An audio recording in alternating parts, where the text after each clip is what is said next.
Olha, são 8h30 em Natal. Meu convidado hoje aqui no Jornal 96 é o secretário estadual de Recursos Hídricos, Maírton França. Semana passada aqui no Jornal 96, o candidato da rede, Freitas Júnior, chegou a fazer uma referência que a adutora do Alto Oeste estava desativada, em cima dela tinha uma de engate rápido e o investimento que foi feito nessa adutora estava perdido.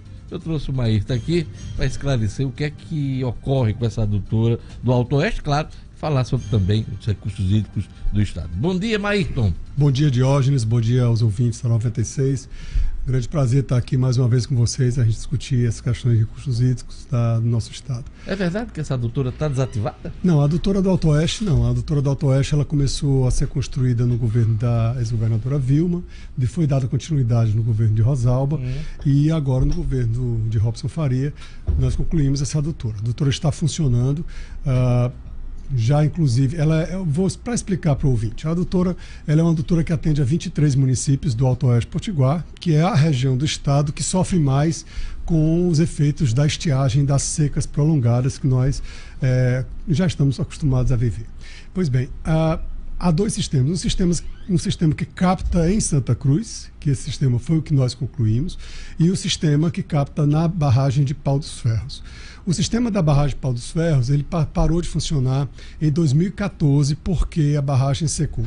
A partir de 2015 a barragem já não estava mais funcionando, sem água, e aí realmente aquele sistema parou. Aquele sistema está funcionando, está apto a funcionar. Recentemente veio um técnico do Ministério da Integração vistoriar esse sistema e a gente está inclusive aguardando aí o retorno dessa avaliação. Ele viu que estava tudo instalado e tudo pronto para funcionar. Neste momento, este subsistema de Pau dos Ferros está atendendo a cidade de Pau dos Ferros, porque com as chuvas deste ano a gente teve um pouco de recarga na barragem de Pau dos Ferros e deu para ligar a parte que atende a cidade de Pau dos Ferros. Além de Pau dos Ferros, há esse subsistema que capta na barragem de Pau dos Ferros da adutora do Alto Oeste, ela também atende a 13 municípios, chega até inclusive a Alexandria, passa por Luiz Gomes e outras cidades até Alexandria. O outro subsistema que foi concluído agora em 2017, já no governo Robson. No governo Robson, esse subsistema ele originalmente atenderia a 10 municípios, a gente colocou mais 3, inclusive Serrinha e Porto Alegre também já estão sendo atendidos. Esse subsistema que capta na barragem de Santa Cruz da Pudi está funcionando plenamente, até a cidade de João Dias. Aí eu vou dizer alguns municípios que são atendidos hoje por esse subsistema de Santa Cruz, da adutora do Alto Oeste. Aí nós temos Tabuleiro Grande, nós temos Rodolfo Fernandes, Lucrécio, Olidago do Borges, o Marizal, Frutuoso Gomes, João Dias, Antônio Martins, Porto Alegre, Serrinha, Riacho da Cruz.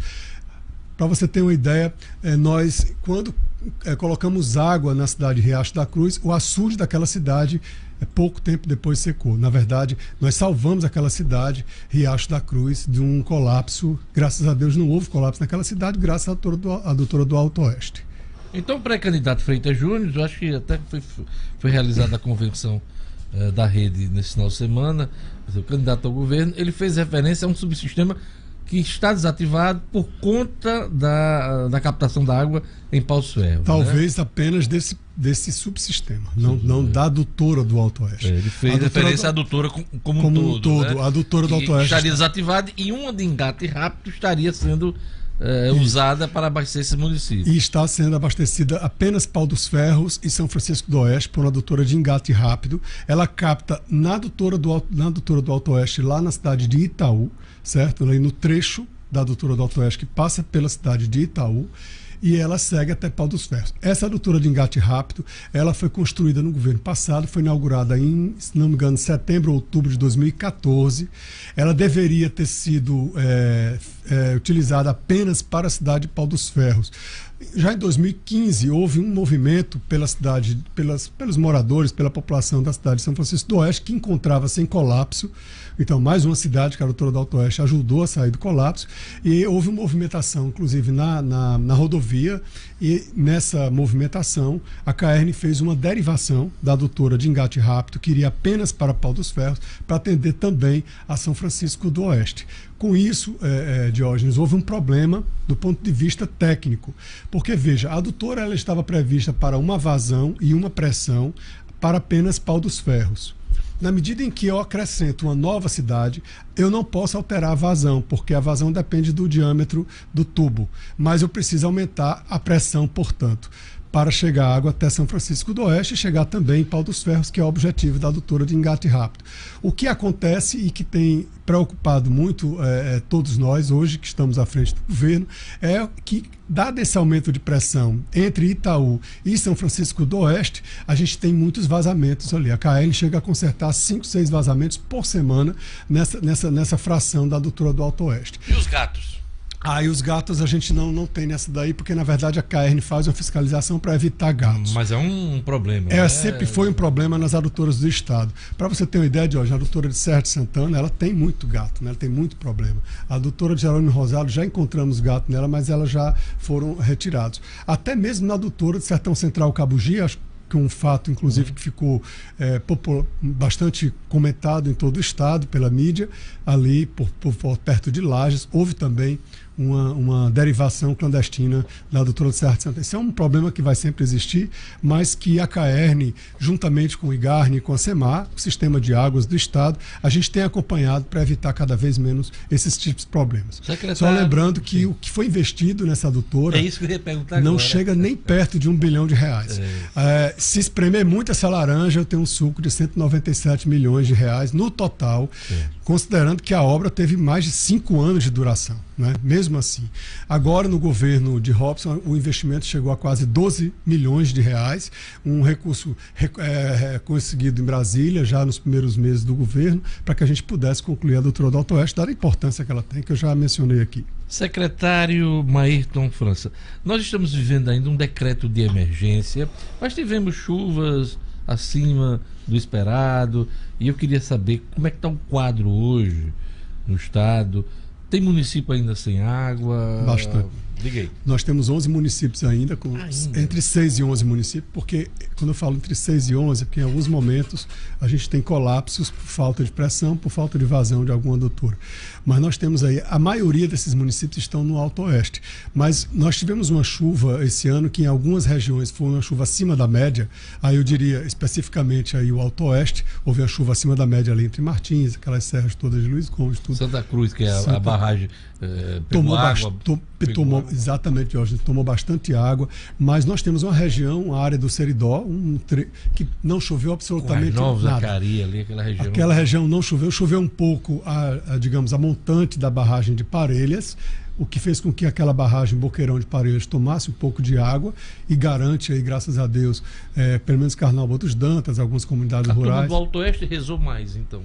Alto Oeste continua com esse problema, a gente realmente aguarda que a transposição de São Francisco traga água pelo ramal do Apodi. Isso aí já, inclusive, conversas com o ministro Antônio de Pádua, ele já nos garantiu inclusive aqui ao governo do estado, que ainda este ano esta obra importantíssima vai ser iniciada, vai ser dada a licitação. Não sei se de cabeça você vai lembrar, mas quais são os 11 municípios que estão... Não lembro de cabeça.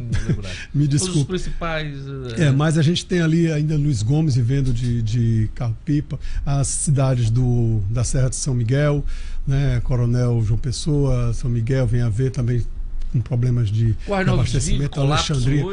Currais Novos vive em colapso, mas graças a uma adutora de engate rápido, que funciona mais ou menos, né, foi implantada pelo Denox, ela consegue ainda botar um pouco de água para evitar um colapso total, mas boa parte da cidade é atendida por carros-pipa, assim como também a Cari. Gargalheiras continua seco, Dourado também é seco, né, na verdade 0,5% da capacidade eu considero que é seco.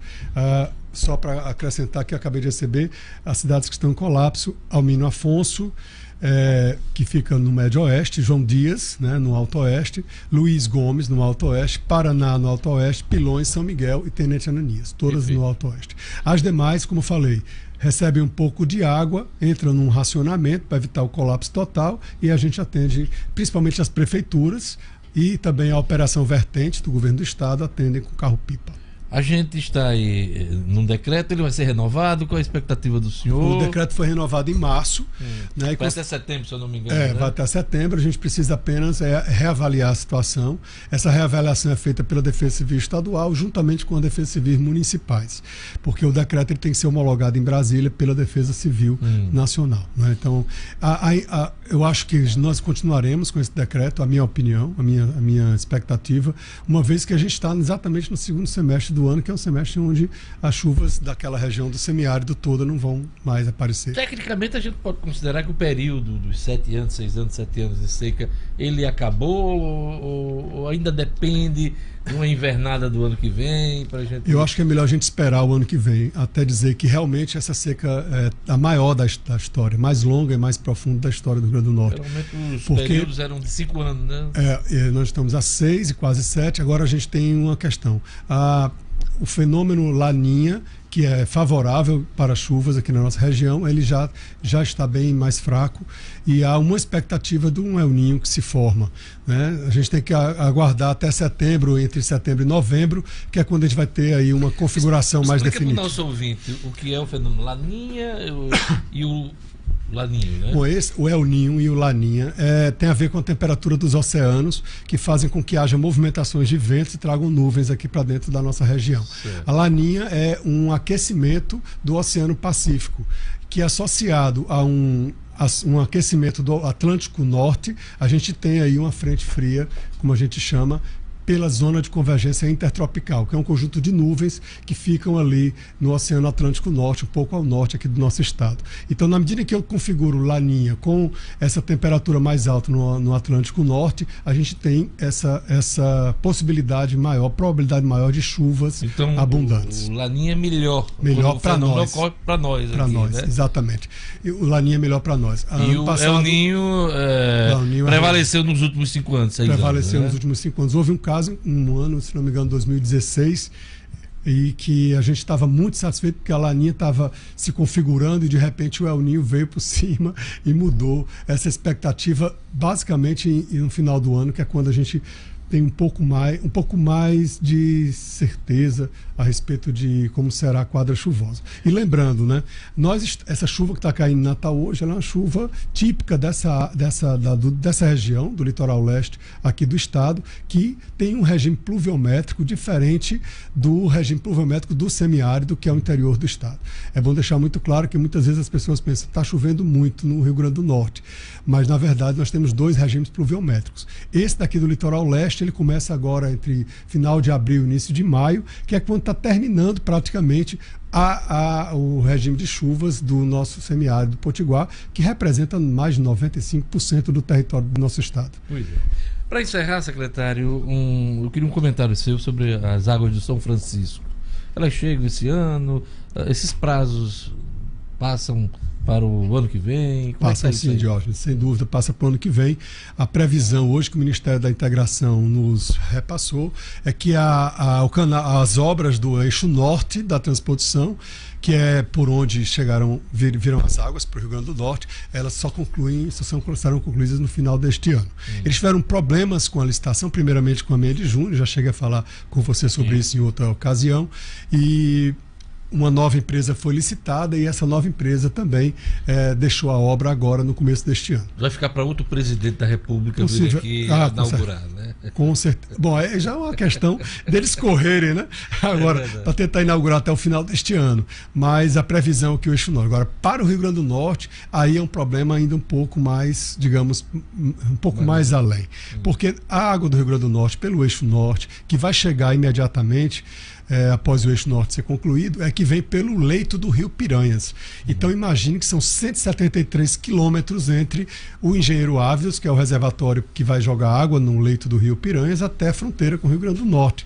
A expectativa que eu pessoalmente tenho é que só o final do ano que vem é que essas águas deverão estar chegando aqui em territórios potiguares. Quem já esperou um século, esperar mais 1, 2 anos, 3 anos. Pois é, mas a gente vai dizer isso para o homem do campo. Não, mas não, claro. Essa é a questão. Falando isso porque é uma obra, né? É uma grande obra. Aliás, é a maior obra de infraestrutura hídrica do país, da história do Brasil. E, inclusive, é a maior transposição de águas, se não me engano, da América Latina. É isso aí. Queria agradecer a presença de Maírton França, secretário estadual de Recursos Hídricos, esclarecendo os investimentos na adutora do Alto Oeste, a existência, inclusive, de subsistemas, né? E por conta da captação em Pau dos Ferros e na Santa Cruz, lá em Apodi, há uma diferença aí de cada abastecimento, né? Exato. Mas que as adutoras estão aptas para uso e, claro, a que capta em Apodi, em Santa Cruz, está funcionando. Obrigado, amigo. Eu que agradeço, um abraço a todos, bom dia, boa semana de trabalho para nós todos nós, e que essa chuva chegue um pouquinho pro sertão, né? Vamos soprar. É isso aí. Obrigado. A todos um bom dia. Amanhã tem Garibaldi aqui, senador Garibaldi, candidato à reeleição. Vem aqui conversar com a gente sobre a eleição, hein? Amanhã aqui no Jornal 96. A todos um bom dia. Vem aí, Padre Nunes, fé na vida, e eu volto amanhã. Tchau.